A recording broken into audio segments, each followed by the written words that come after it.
Sesungguhnya setan itu berjalan dalam diri anak cucu Adam lewat jalan darah. Fadoyiku majarihi, maka sempitkanlah jalannya setan itu dengan kamu lapar. Puasa itu seperempatnya iman. Jadi kalau kalian tidak puasa, kehilangan imanmu seperempat. Besar loh seperempat itu.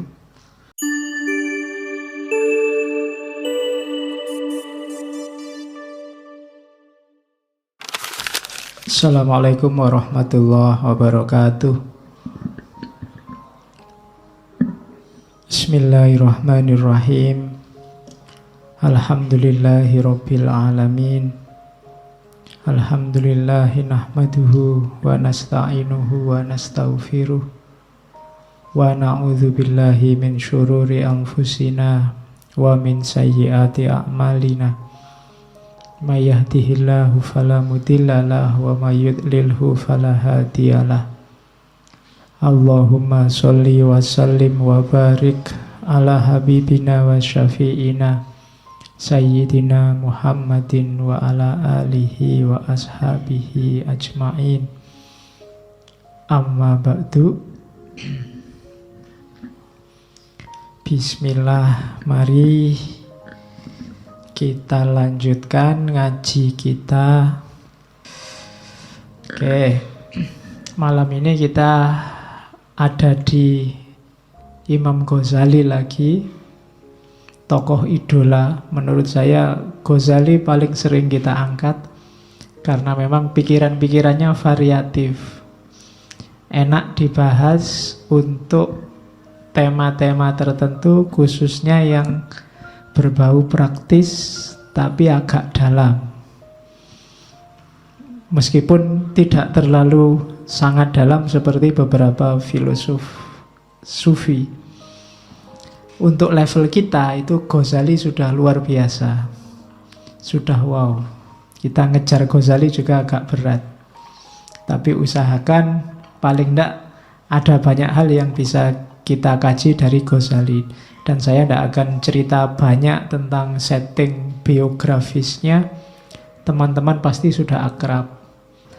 Yang jelas tema kita puasa. Banyak orang yang sekarang tidak heboh lagi ketika bulan Ramadan datang. Yang heboh saya lihat hanya TV dan Facebook dan WA. Itu pun karena kamu copy paste, ada satu orang bilang mohon maaf menjelang Ramadan, terus kamu share kemana-mana. Kata-katanya sama, saya punya hampir 23 grup itu isinya podo-podo. Nah, ya. Jadi ya memang agama Islam menyuruh kita senang dengan kedatangan Ramadan. Orang Jawa zaman dulu mengekspresikan senangnya dengan tradisi-tradisi. Di Jawa dikenal megengan. Megengan itu, megeng itu terjemahan bahasa Jawa dari kata-kata imsak, menahan diri. Jadi megengan itu ya artinya menahan, merayakan hari ketika kita diajari untuk menahan diri. Itu namanya megengan. Jadi ya dalilnya itu tadi, man fariha biduhuli Ramadan, siapa yang senang dengan datangnya Ramadan, dan seterusnya. Jadi kalau ada yang bilang megengan itu bid'ah, ada dalilnya. Dalilnya apa? Mengekspresikan kesenangan. Ya meskipun kita sering lebih fokus ke bancaannya. Ya, cuma maunya itu. Seneng lah orang Jawa terus pakai tradisi biar senangnya lebih berlipat-lipat dengan segala macam atributnya, makan-makannya, sodakohnya, syukurannya, dan lain-lain. Jadi hebohlah, tidak apa-apa Ramadan ini datang. Banyak yang bilang ala pak puasa aja, sudah biasa kita puasa, sejak kecil sudah puasa, sudah dilatih untuk puasa Ramadan, jadi biasa-biasa aja. Iya, berarti level puasa kita memang masih di level itu. Harusnya kita wow, kita dapat momen bagus dari Allah. Saya membayangkan perintah puasa itu kayak mahasiswa disuruh bikin makalah. Disuruh bikin makalah itu kan kepentingan kita loh sebenarnya itu. Kita jadi pinter nulis, kita jadi baca-baca. Apalagi dosennya bilang wajib bikin makalah 15 halaman. Kita kan geruneng. Masa bikin orang capek aja, otoriter. Loh enggak, bikin makalah itu tidak untuk kepentingan dosennya, untuk kepentingan mahasiswa. Kalau kita nggak dipaksa bikin, kita nggak akan bikin. Itu puasa.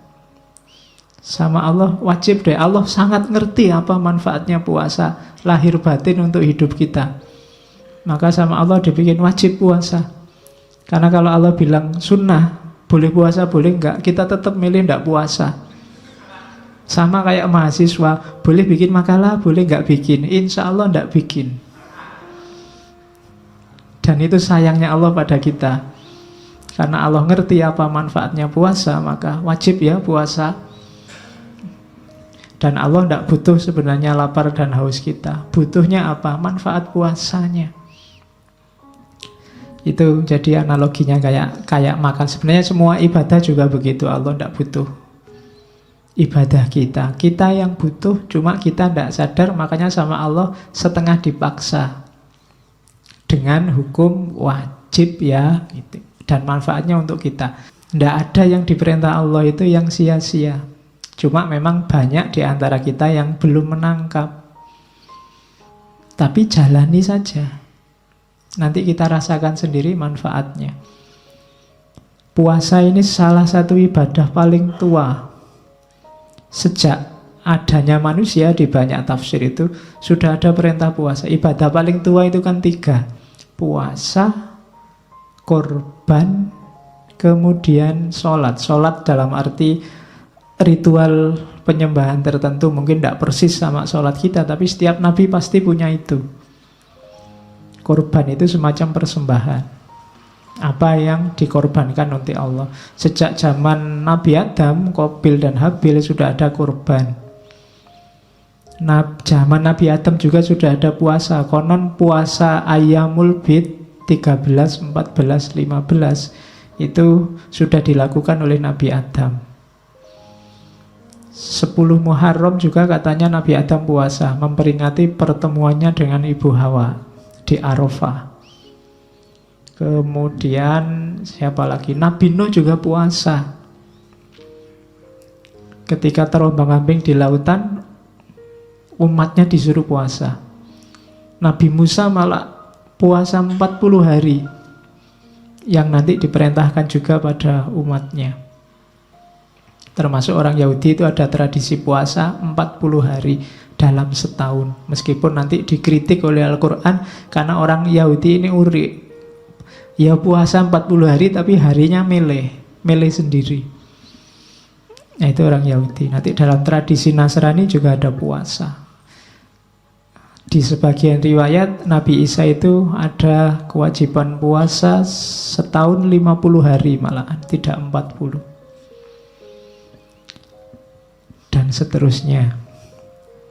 Jadi hampir semua nabi puasa. Nabi Yakub itu mempuasai anak-anaknya. Nabi Yusuf waktu di penjara juga puasa. Hampir semua nabi puasa. Filosof Plato itu puasa. Katanya Plato, obat jasmani rohani paling baik itu puasa. Sokrates juga nyuruh orang puasa. Katanya Sokrates, dalam diri kita, dalam diri manusia itu ada unsur penyembuh. Bantulah dirimu untuk menyembuhkan dirimu sendiri. Jalannya antara lain puasa. Jadi mbahnya filosof aja poso. Masa kalian tidak puasa?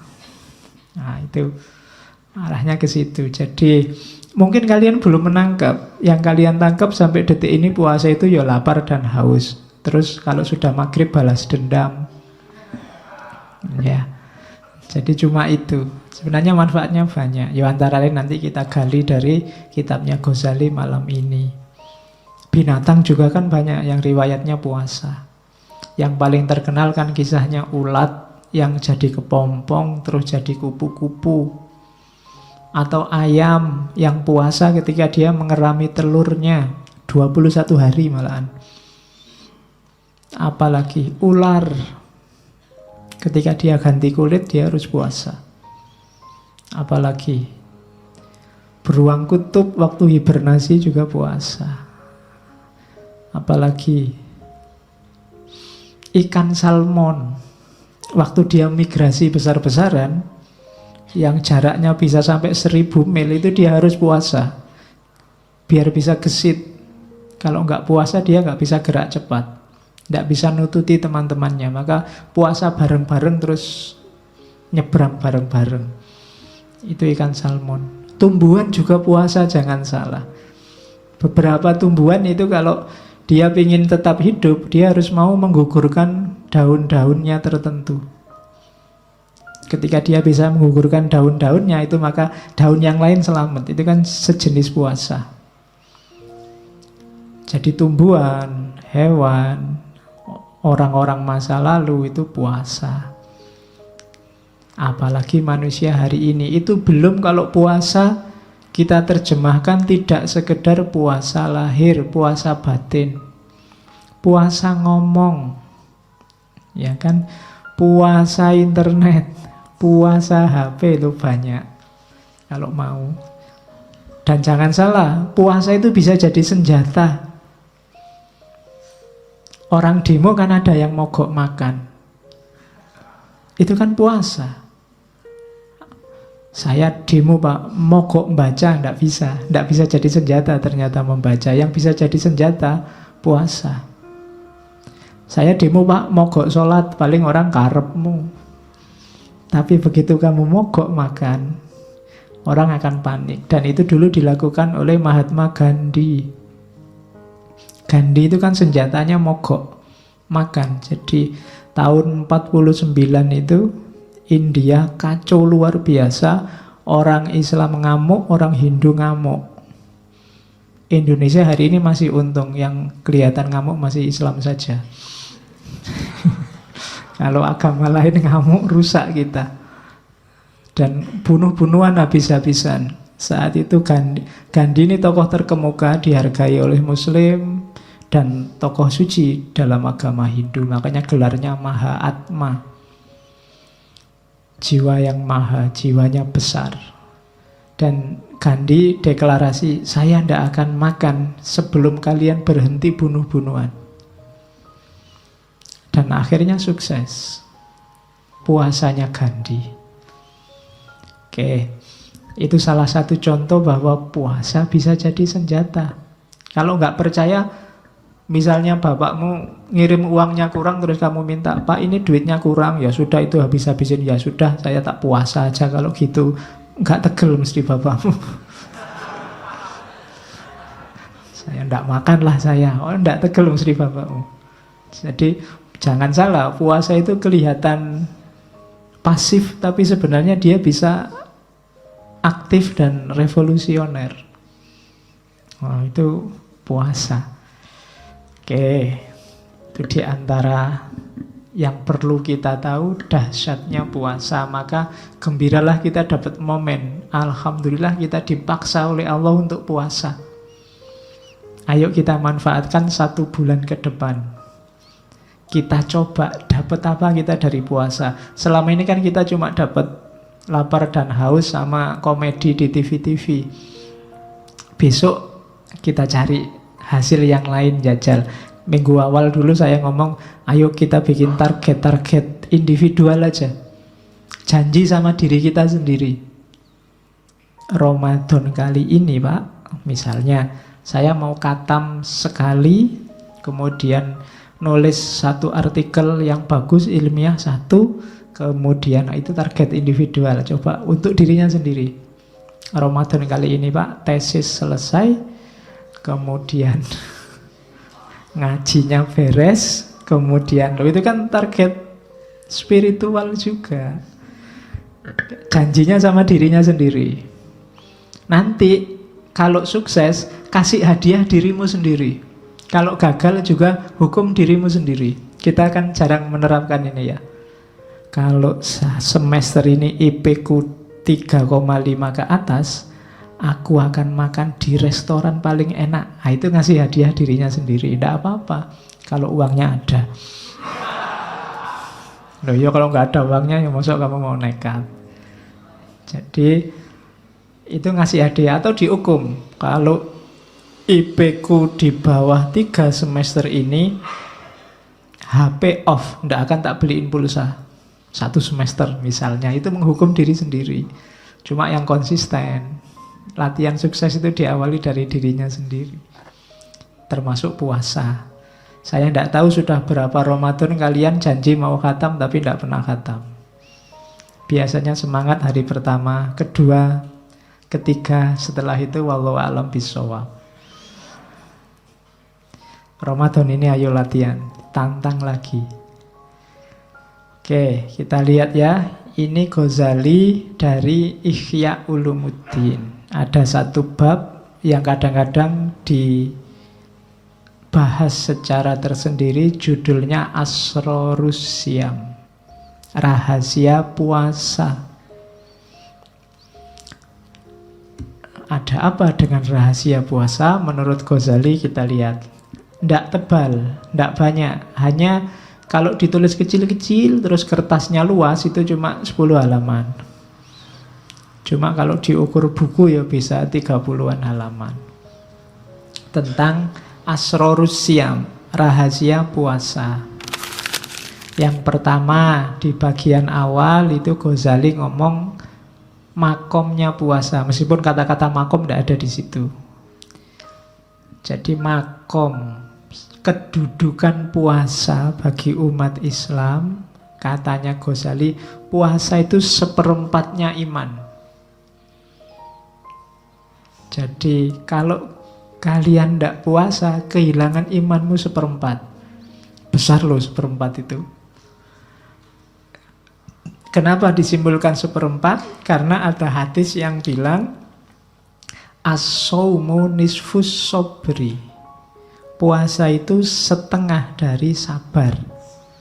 Dan hadis yang lain bilang as-sobru nisful iman. Sabar itu setengahnya iman. Jadi sabar, puasa, iman itu tidak bisa dipisah. Kalau kita tidak sabar, kita kehilangan iman kita setengah. Ya silahkan dihitung hari ini kalian termasuk sabar apa enggak, saudaramu, tetanggamu, sahabat-sahabatmu di WA, di YouTube, di Twitter, siapa yang tidak sabaran, siapa yang yang ngamuan, maka dia kehilangan setengah dari imannya. Imannya tinggal setengah. Itu kalau tidak puasa juga sudah nggak sabar, nggak puasa, imannya tinggal seperempat. Jadi as-shaumu nisfus sobri, as-sobru nisful iman. Puasa itu setengahnya sabar, dan sabar itu setengahnya iman. Orang beriman harusnya sabar. Dan di antara jalan untuk menemukan sabar itu puasa. Tidak cuma puasa lahir, tapi juga puasa batin. Sabar itu kan puasa batin. Kamu dicederai orang, dicaci maki orang, dizolimi orang, sabar. Itu kan puasa. Kalau kamu bales bisa. Kalau sekedar misuh kamu bisa lebih canggih. Cuma kan tidak usah lah. Itu kan puasa namanya. Kalau puasa lahir kan, kalau mau kamu bisa minum banyak tapi tidak minum. Kalau mau kamu bisa makan tapi nggak makan. Kalau puasa batin kan juga begitu. Kalau mau, kalau sekedar kamu dimaki orang, kalau sekedar maki-maki, bisa 3 kali lipat lebih dahsyat daripada dia. Cuma enggak. Itu kan sabar. Jadi seorang beriman, dia cirinya antara lain sabar. Dan orang bisa sabar itu adalah orang yang mau puasa.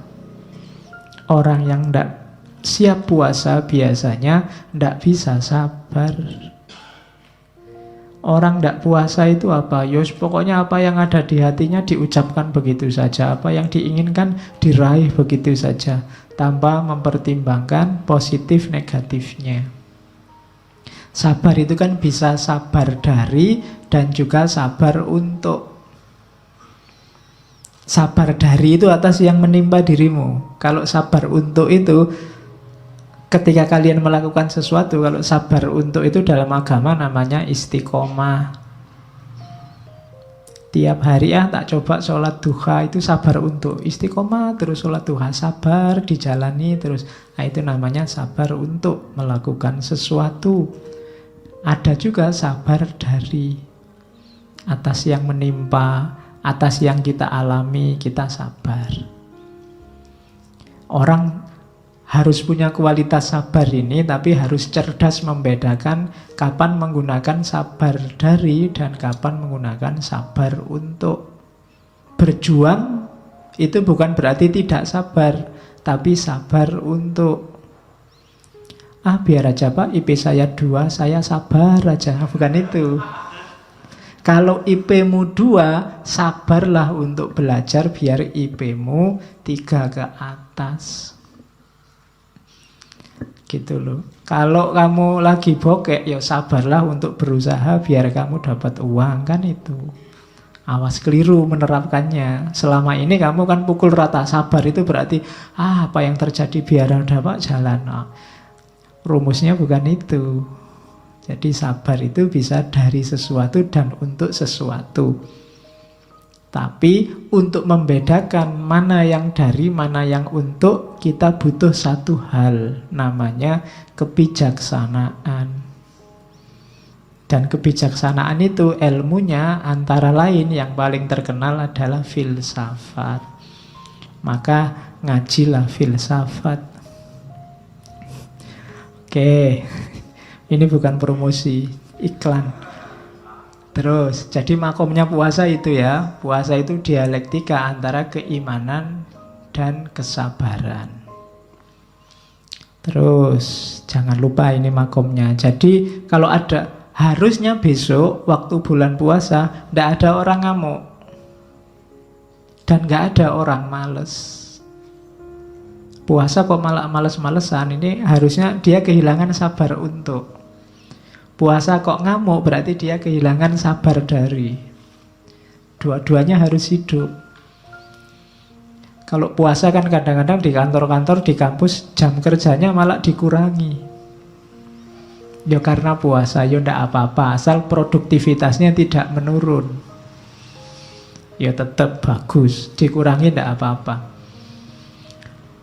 Terus, jadi makomnya itu ya, dialektika antara sabar dan iman dan puasa. Jangan lupa, kuncinya di situ nanti. Yang kedua, terus Ghazali membahas kenapa sih puasa itu dianggap istimewa. Katanya Ghazali, ibaratnya puasa dibandingkan ibadah yang lain itu kayak tanah haram, Masjidil Haram dengan masjid-masjid yang lain.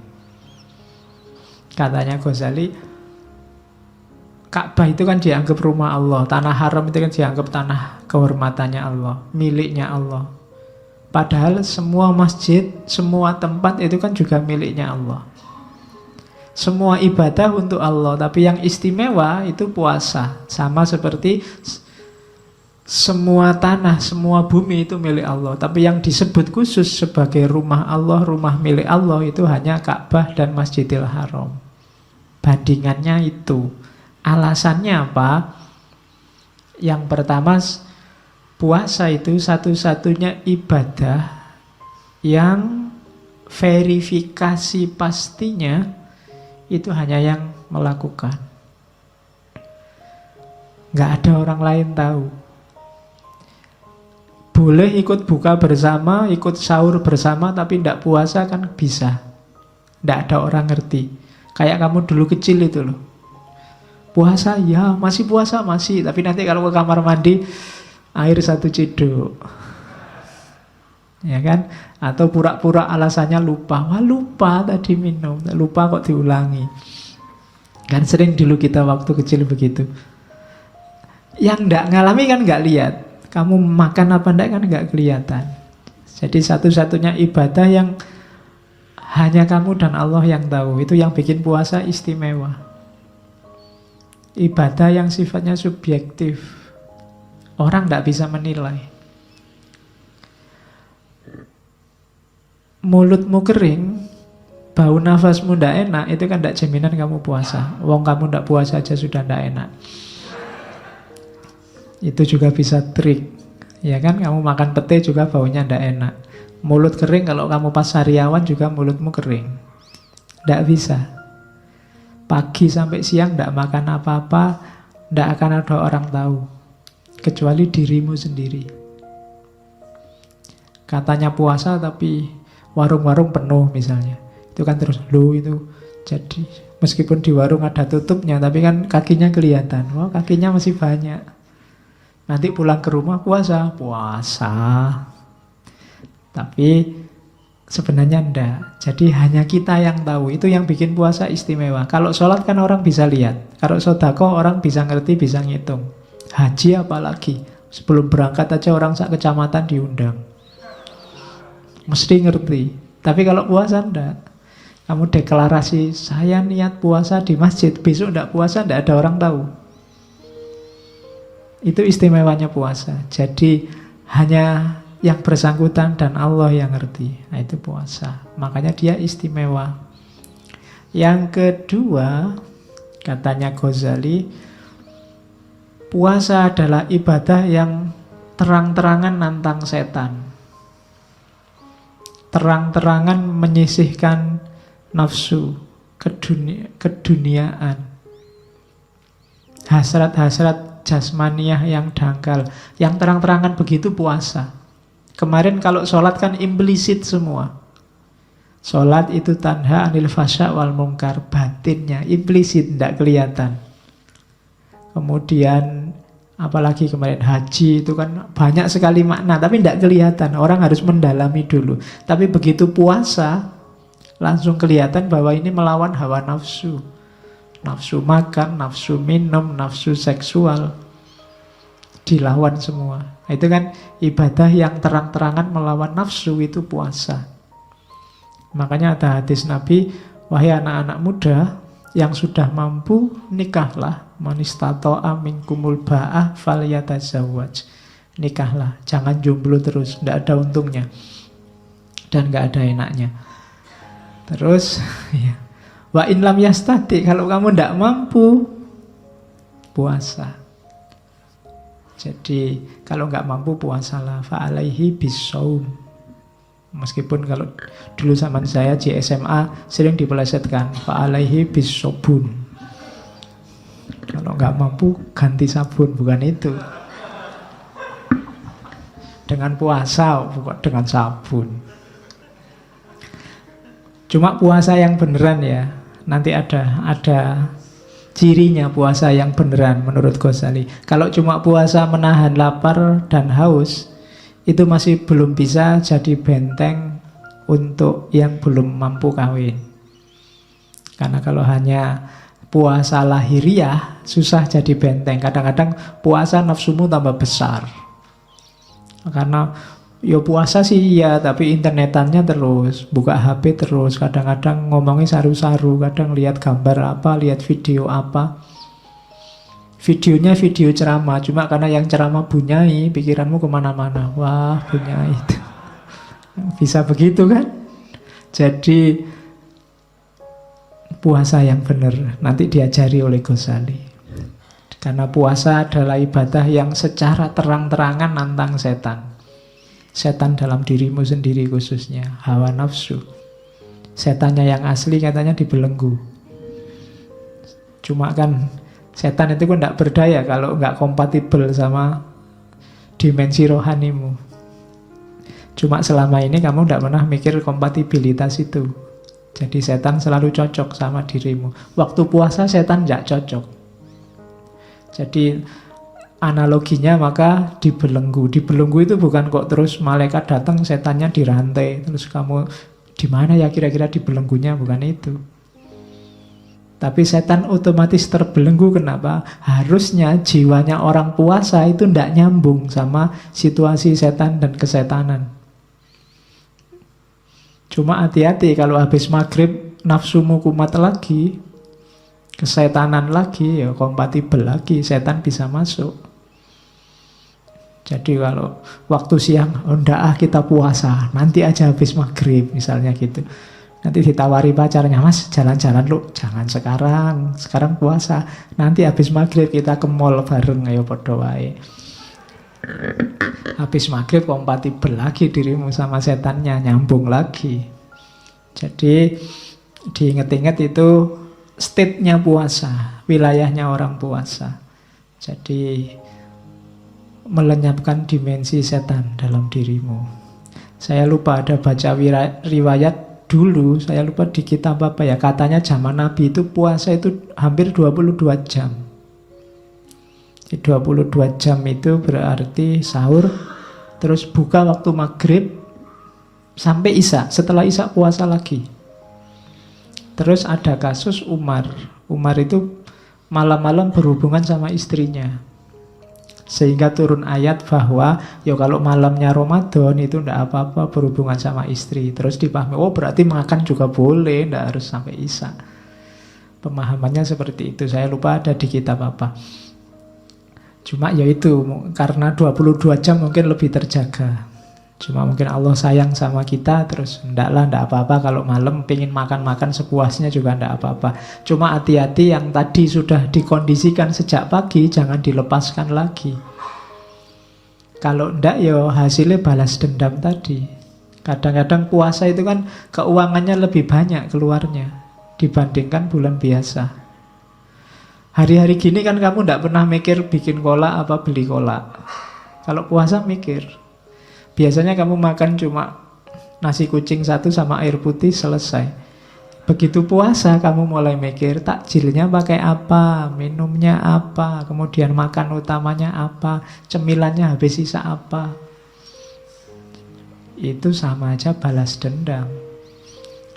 Jadi kamu merasa paginya disiksa dan malamnya bebas. Padahal itu kebalik, justru paginya itu kamu bebas dari hawa nafsu. Maka manfaatkan malamnya ketika kondisimu sedang bersih untuk yang baik-baik. Oke, terus ini banyak dalil cuma saya comoti, saya copy paste. Ya silahkan kamu baca, ini sudah banyak disebut orang.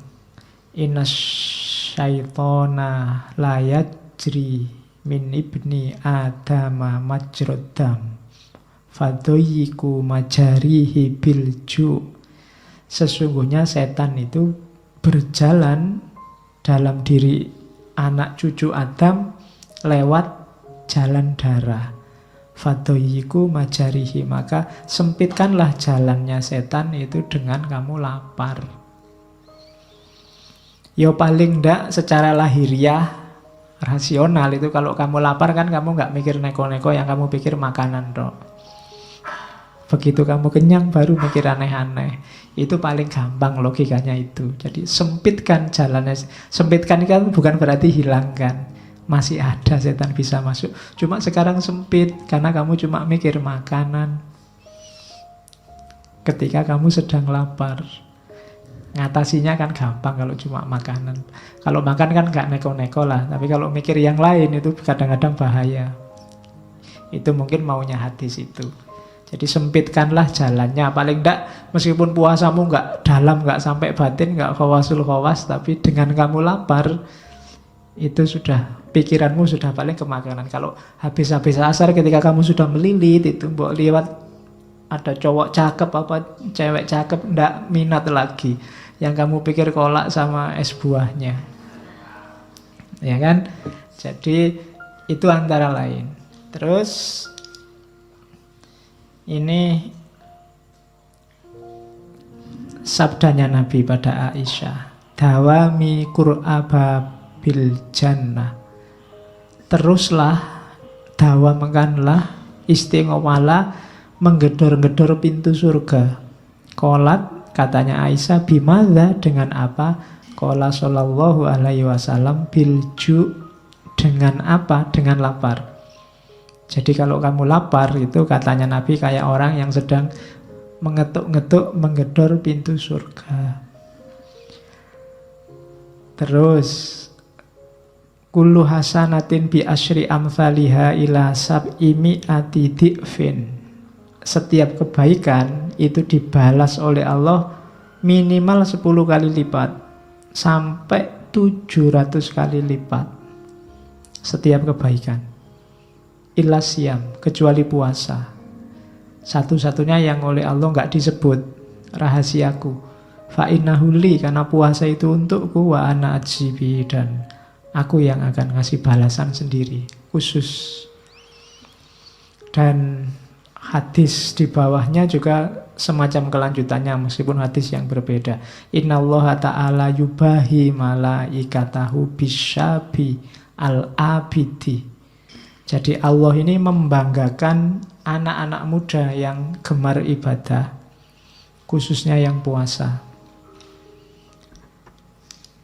Kalau yang tua biasalah, orang tua kan lebih gampang kalau mau tirakat, kalau mau puasa. Ini yang dibanggakan oleh Allah yang muda-muda. Fayaqulu, maka Allah berfirman pada para malaikat, ayyuhasyab at-tariku syahwatahu li ajli, anak-anak muda yang meninggalkan syahwatnya demi aku, al-mubdhilu syababahuli, yang memperjuangkan yang menggantikan kemudaannya untukku, karena masih muda biasanya masih mau senang-senang, tapi lebih milih Allah daripada senang-senang. Anta indi kabakti malaikati, jadi engkau anak muda, bagiku engkau kayak malaikat-malaikatku. Nah, itu pujiannya Allah bagi anak-anak muda.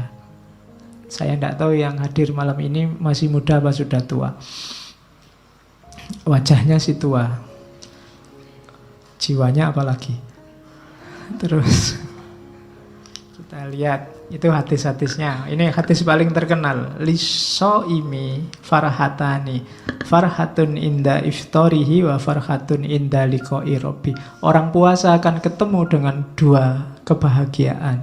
Yang pertama kebahagiaan waktu buka puasa dengan kebahagiaan waktu ketemu Allah. Ini seakan-akan mau bilang orang yang puasa pasti besok akan ketemu Allah dan dirindukan oleh Allah. Dan kesenangan yang satu waktu dia buka puasa.